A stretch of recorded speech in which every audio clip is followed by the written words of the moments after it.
আর নাগরানী রেগে গিয়ে বলে, আমি তোকে কখনোই মেনে নিব না, কখনোই না। নাগরানী মণিমালাকে কোলে তুলে নিতেই দূরে ছুঁড়ে মারে।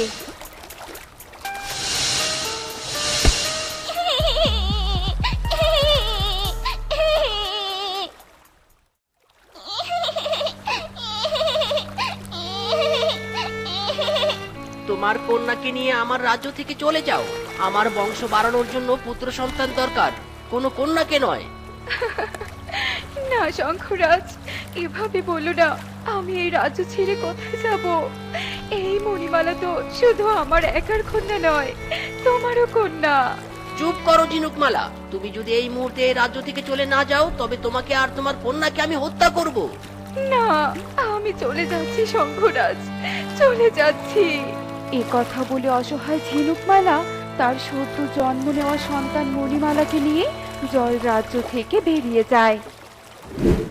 আমাকে ছেড়ে দে, ছেড়ে দে তিন মাথাওয়ালা ডাইনি। তোর সাহস কি করে হয় নাগরাজকে জাদুই দড়ি দিয়ে বাঁধার? ছাড় বলছি। তোকে ছাড়ার জন্য তো জাদুই দড়ি দিয়ে বাঁধিনি, তোকে আমি গিলে খাবো। আর তোকে যদি আমি গিলে খেতে পারি তাহলে তিন মাথার স্থানে চার মাথা হবে আমার।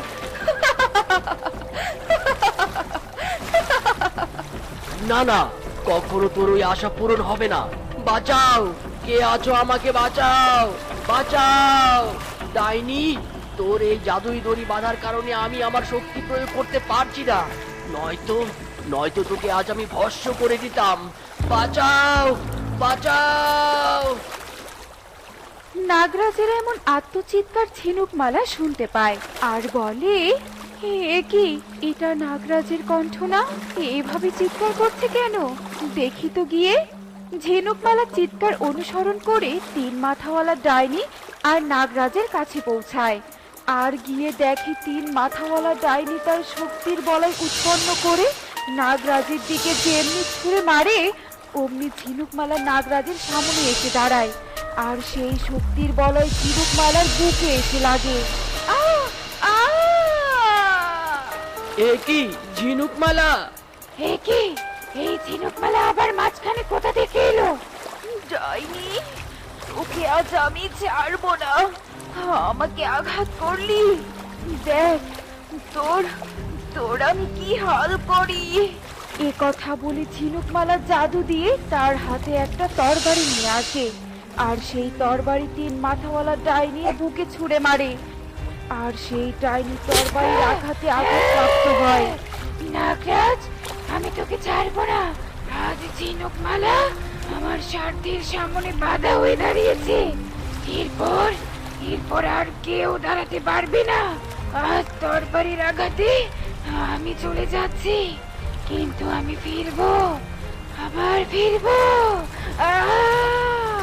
তিন মাথাওয়ালা ডাইনি আত্মচিৎকার করে সেখানে গায়েব হয়ে যায়।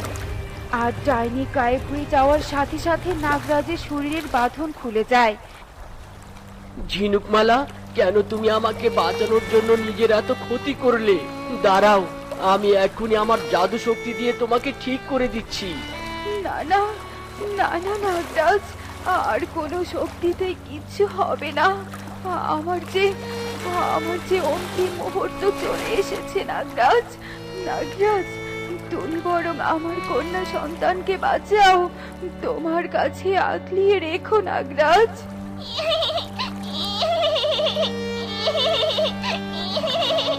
ঝিনুকমালা, তুমি আমার জীবন বাঁচিয়েছো। আমি তোমার সন্তানকে বাঁচানোর জন্য নিজের জীবন বিলিয়ে দেব। আজ থেকে তোমার সন্তান আমার পরিচয়ে বড় হবে। এ কথা বলে নাগরাজ ঝিনুকমালার কন্যা সন্তানকে নিজের কোলে তুলে নেয়। আর ঠিক তখনই ঝিনুকমালা তার প্রাণ ত্যাগ করে।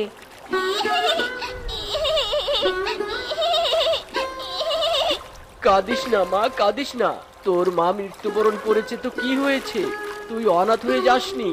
আজ থেকে আমি তোর বাবা আর আমার নাগরানী তোর মা। চল, তোকে নিয়ে এখন আমি আমার রাজ্যে ফিরে যাব। এ কথা বলে নাগরাজ মণিমালাকে নিয়ে সেখান থেকে চলে যায় আর নিজের নাগরাজ্যে ফিরে আসে। নাগরানী, নাগরানী, কোথায় তুমি? আমার কাছে এসো নাগরানী। কি হলো নাগরাজ, আমাকে ডাকছেন কেন?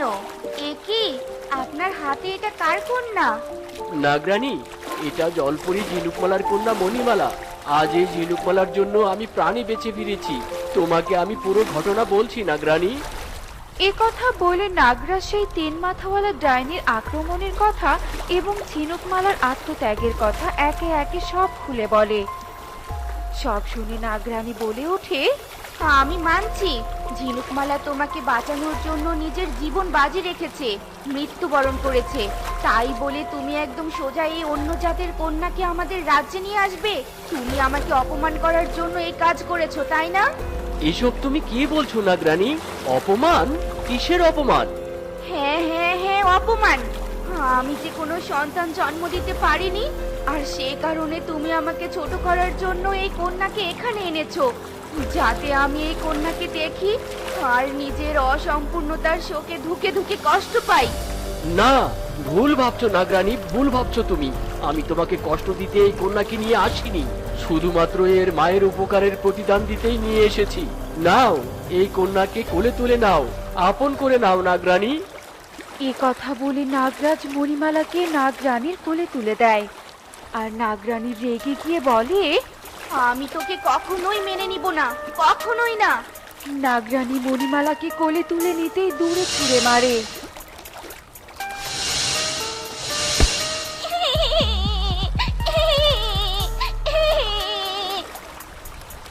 এ তুমি কি করলে নাগরানী? আজ আমি না বাঁচালে মণিমালা আঘাতপ্রাপ্ত হতো। ওইটুকু কন্যাকে তুমি এইভাবে ছুঁড়ে ফেলতে পারলে? তুমি আমার হৃদয়ে যে আঘাত দিয়েছো নাগরাজ, এই আঘাতের কাছে এই কন্যার শরীরে লাগা আঘাত কিছুই নয়। এ কথা বলে নাগরানী সেখান থেকে চলে যায়।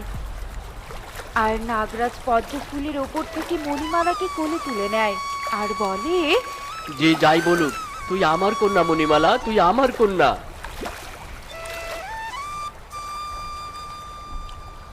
দেখতে দেখতে 8টি বছর কেটে যায়। নাগরানী, আমি আর কিছুক্ষণ পরেই গভীর সমুদ্রে আমাদের খাবারের জন্য মাছ শিকার করতে যাব। যাওয়ার আগে আমি একটু মণিমালাকে দেখে যেতে চাই। তোমার শুধু মণিমালা আর মণিমালা? কি আছে ওই মণিমালার মধ্যে যে ওর মুখ দেখে গেলে শিকার তোমার কাছে এমনি এমনি চলে আসবে? জানোই তো নাগরানী, মণিমালাকে না দেখে কোথাও গেলে আমার মন বেশিক্ষণ স্থির থাকে না। যাও, আর দাঁড়িয়ে থেকো না নাগরানী, নিয়ে এসো মণিমালাকে। সব কিছুতেই শুধু তোমার বাড়াবাড়ি। নিয়ে আসছি আমি। এ কথা বলে নাগরানী সেখান থেকে চলে যায়। আর অন্যদিকে মণিমালা একটা অগ্নিকুণ্ডের সামনে দাঁড়িয়ে বলে, এই অগ্নিকুণ্ডটা কিসের? প্রতিদিন মা এই অগ্নিকুণ্ডের সামনে দাঁড়িয়ে কিসব যেন মন্ত্র পড়ে। বাবা, কি সুন্দর প্লেটের উপর রং সাজিয়ে রাখা, একটু ছুঁয়ে দেখি তো। এ কথা বলে মণিমালা একটা রঙের প্লেট হাতে তুলে নেয়। আর ঠিক তখনই সেখানে নাগরানী চলে আসে। মণিমালা! মা! পড়ে গেল নাকি ইচ্ছে করে ফেলে দিলি? হায় হায়, তুই আমার কি সর্বনাশটা করলি! আমার শক্তি বৃদ্ধির জন্য এই জল রাজ্যের নানা দিক থেকে বিভিন্ন রঙের মাটি খুঁজে এনেছি, আর তুই কিনা সেটা ফেলে দিলি। এতদিনের সাধনা আমার বৃথা গেল, বৃথা গেল। ক্ষমা করে দাও মা, ক্ষমা করে দাও, আমি কি ক্ষমা করে দাও। ক্ষমা? কোনো ক্ষমা নেই তোর। দেখ এবার তোর কি অবস্থা করি আমি। এই কথা বলে নাগরানী মণিমালার ঘাড় চেপে ধরে। আর সেই আগুনের শিখায় মণিমালার মুখ ঝলসে যেতে থাকে। ছাড়ো মা, ছাড়ো, আমাকে ছাড়ো। পুড়ে গেল মা, পুড়ে গেল, আমার মুখ পুড়ে গেল। মণিমালা যখন এভাবে চিৎকার করতে থাকে, অন্যদিকে নাগরানী নাগরাজের আত্মচিৎকার শুনতে পায়।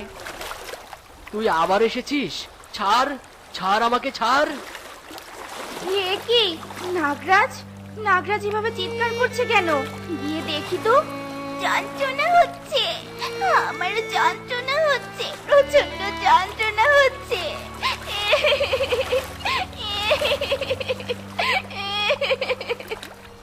অন্যদিকে নাগরানী নাগরাজের কাছে ফিরে আসতেই দেখে 3 মাথাওয়ালা ডাইনি নাগরাজকে জাদুই দড়ি দিয়ে বেঁধে রেখেছে।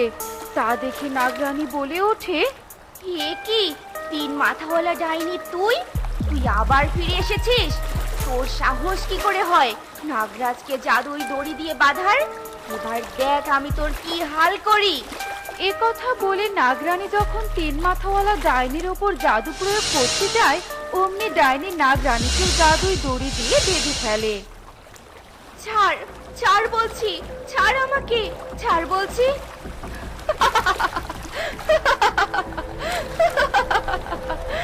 খেতে এসেছিলাম নাগরাজকে, এবার তো দেখছি বিনা যুদ্ধে নাগরানীকেও খেতে পারবো। আমার চার মাথার স্বপ্ন পূরণ হয়ে যাবে। আমি থাকতে আমার বাবা মায়ের কোনো ক্ষতি করতে পারবে না ডাইনি। এ কথা বলে মণিমালা অগ্নিকুণ্ডটা তিন মাথাওয়ালা ডাইনির দিকে ছুঁড়ে মারে। সেই অগ্নিকুণ্ডের আগুনে ডাইনির শরীর পুড়ে যেতে থাকে। জ্বলে গেল রে, জ্বলে গেল, আমার পুরো শরীর জ্বলে গেল। এবারও নাগরাজকে খেতে পারলাম না। আমি আবার ফিরে আসবো। তিন মাথাওয়ালা ডাইনির পুরো শরীর আগুনে ভস্ম হয়ে যায়। আর ডাইনি ভস্ম হয়ে যাওয়ার সাথে সাথে নাগরানী আর নাগরাজ জাদুই দড়ি থেকে মুক্তি পায়। অন্যদিকে মণিমালা তার আগুনের পোড়া মুখের যন্ত্রণা সহ্য করতে না পেরে অজ্ঞান হয়ে পড়ে যায়। মণিমালা, তোকে আমি কত কষ্ট দিয়েছি, আর তুই কিনা ওই ডাইনির হাত থেকে আমাকে বাঁচালি। তোর ওই মুখ আমি আগুনে ঝলসে দিয়েছি, তোর এই যন্ত্রণা আমি লাঘব করব। এ কথা বলে নাগরানী মণিমালার মুখ তার হাত দিয়ে স্পর্শ করতেই মণিমালার মুখ ঠিক হয়ে যায় আর তার জ্ঞান ফিরে আসে। মা, বাবা। হ্যাঁ, আমি তোর মা। আজ থেকে আমি তোকে আমার কন্যা রূপে স্বীকার করে নিচ্ছি। নাগরানী সত্যি? হ্যাঁ হ্যাঁ নাগরাজ, হ্যাঁ আমি মণিমালার মা। হ্যাঁ আমি মণিমালার মা। মা, মা। নাগরানী মণিমালাকে আপন করে নেওয়ার পর থেকে বেশ খুশিতে নাগরানী আর নাগরাজের দিন কাটতে থাকে। কিছুই ভালো লাগছে না, কিছুই না। আমার এত শক্তি দিয়েও আজ পর্যন্ত একটা রাজ্য দখল করতে পারিনি। আমি আজই যাব আকাশের ওই পরিলোক দখল করতে, আর তারপর সমগ্র পরিলোক সহ পুরো জঙ্গলে শুধুই আমার রাজত্ব চলবে।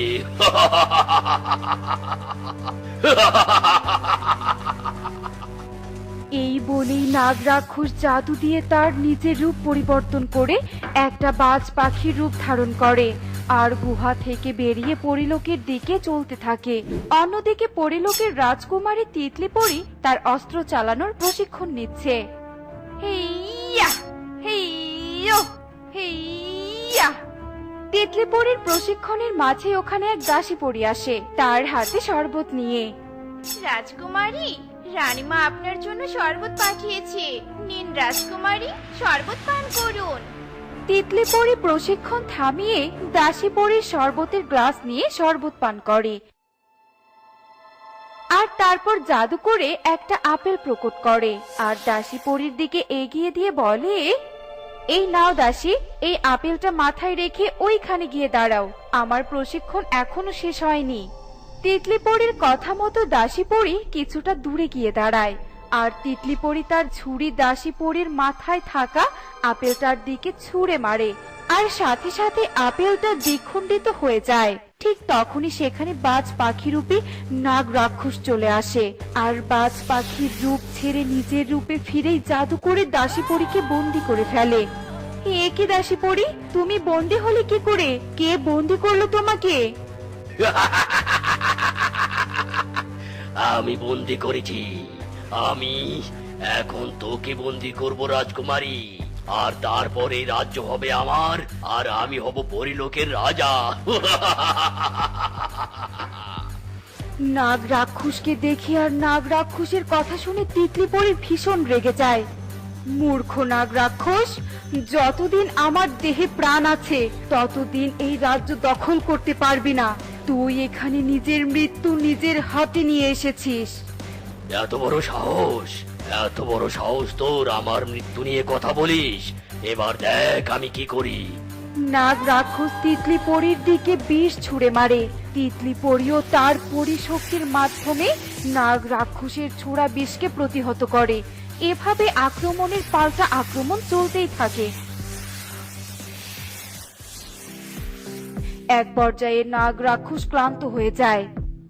আজ আমি তোকে হারাতে পারিনি তো কি হয়েছে, তবে আমি আবার ফিরে আসব, সেদিন আমি বিজয়ী হবই হব। এই বলেই নাগ রাক্ষস আবারও বাজ পাখির রূপ ধারণ করে পরিলোক থেকে পালিয়ে যায়।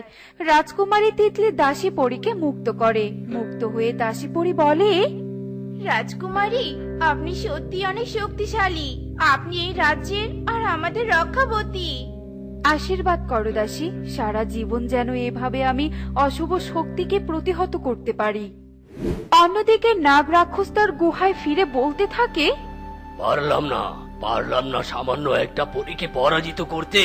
ছি ছি ছি ছি ছি ছি, লজ্জা হচ্ছে, আমার নিজের প্রতি লজ্জা হচ্ছে। এইবার আমাকে আরো অনেক শক্তি অর্জন করতে হবে, আর এই শক্তি অর্জনে আমাকে একমাত্র নাগ রাক্ষসী মাতাই সাহায্য করতে পারে। আমাকে এক্ষুনি যজ্ঞ করে রাক্ষসী মাতাকে ডাকতে হবে। এই বলে নাগ রাক্ষস জাদু করে যজ্ঞের ব্যবস্থা করে আর যজ্ঞ করতে থাকে। নাগ রাক্ষসী মাতা, আপনার শিষ্য আপনাকে স্মরণ করছে। মাতা, আপনি আপনার শিষ্যের ডাকে সাড়া দিন। দেখা দিন মাতা, দেখা দিন। নাগ রাক্ষসী মাতা, আসুন আসুন। নাগ রাক্ষস এভাবে নাগ রাক্ষসী মাতাকে ডাকতেই থাকে। ঠিক তখনই নাগ রাক্ষসের সামনে নাগ রাক্ষসী মাতা উপস্থিত হয়। বল রাক্ষস, তোর কি চাই? কেন তুই এত কঠিন যজ্ঞে বসেছিস? রাক্ষসী মাতা, আপনি এসেছেন, আমাকে সাহায্য করুন। আমি সর্বশক্তি অর্জন করতে চাই। দয়া করে আমাকে সর্বশক্তিমান বানিয়ে দিন, যাতে আমি তুড়ি বাজিয়ে রাজ্যের পর রাজ্য দখল করতে পারি। শান্ত হ রাক্ষস, শান্ত হ। আমি তোকে সর্বশক্তিমান বাড়াতে পারবো না, তবে সর্বশক্তিমান হওয়ার উপায় তোকে বলে দিতে পারবো। বলুন মাতা, কি উপায় বলুন। শোন, তুই যদি অর্ধচন্দ্র তিথিতে কোনো ইচ্ছেধারী নাগিনের ডিম দিয়ে যজ্ঞ করতে পারিস, তাহলেই তুই হয়ে যাবি সর্বশক্তিমান। আর একবার সর্বশক্তিমান হতে পারলে তোকে কেউ হারাতে পারবে না, কেউ না। এই বলে নাগ রাক্ষসী মাতা সেখান থেকে অদৃশ্য হয়ে যায়। আর নাগ রাক্ষস বলতে থাকে, হ্যাঁ, এবার আমাকে ইচ্ছাধারী নাগিনের ডিম খুঁজতে হবে। নাগ রাক্ষস তার গুহা থেকে বেরিয়ে নাগিনের ডিম খুঁজতে থাকে।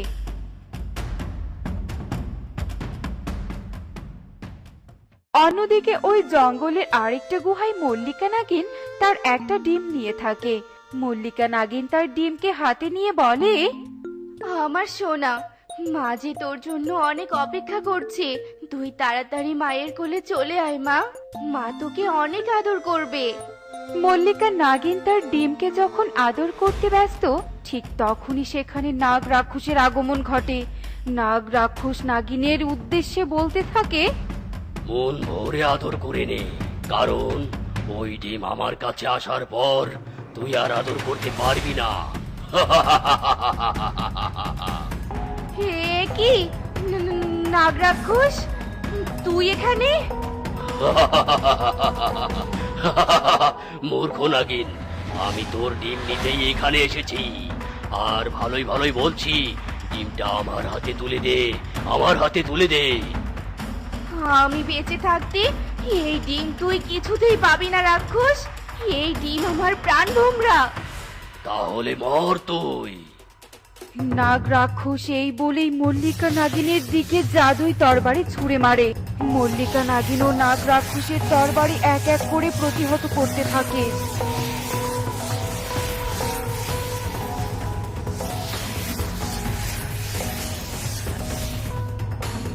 নাগ রাক্ষসীর সাথে আমি শক্তি দিতে পারবো না, আমাকে এক্ষুনি পালাতে হবে। মনে মনে কথা বলে মল্লিকা নাগিন গুহা থেকে বেরিয়ে পালাতে থাকে। এই দাঁড়া বলছি, দাঁড়া, ডিমটা আমার হাতে তুলে দে, নয়তো কিন্তু হিতের বিপরীত হবে। বাঁচতে চাইলে দাঁড়া বলছি।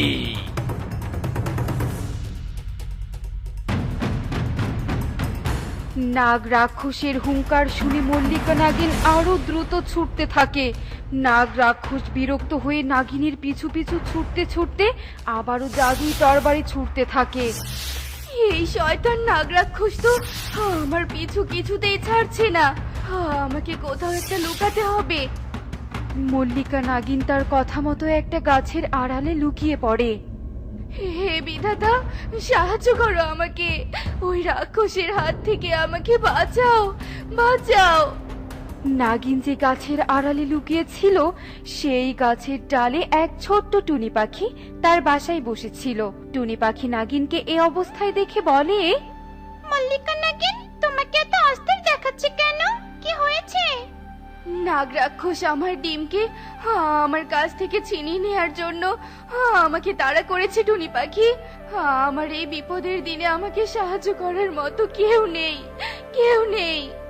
কেঁদো না নাগিন, আমি তোমাকে সাহায্য করব। তোমার ডিমটা আমাকে দাও, আমার বাসায় লুকিয়ে রাখবো। টুনি পাখির কথায় মল্লিকা নাগিন রাজি হয়ে যায় আর তার ডিম টুনি পাখির হাতে তুলে দেয়। টুনি পাখি, আজ যদি আমার কিছু হয়ে যায়, তুমি আমার ডিমটাকে নিরাপদে রেখো, নিরাপদে রেখো। মল্লিকা নাগিন টুনিকে আর কিছু বলতে যাবে, ঠিক তখনই তার সামনে নাগ রাক্ষস চলে আসে। তুচ্ছ নাগিন, ডিম কোথায়, কোথায় রেখেছিস বল, বল বলছি। বলবো না, আমি মরে গেলেও তোকে কিছুতেই বলবো না। আমার ডিম কোথায়? নাগ রাক্ষস মল্লিকা নাগিনের উপর ক্ষিপ্ত হয়ে জাদুই তীর প্রকট করে আর মল্লিকা নাগিনের দিকে ছুঁড়ে মারে। সেই তীর নাগিনের পেট ভেদ করে চলে যায় আর নাগিনের সেখানেই মৃত্যু ঘটে।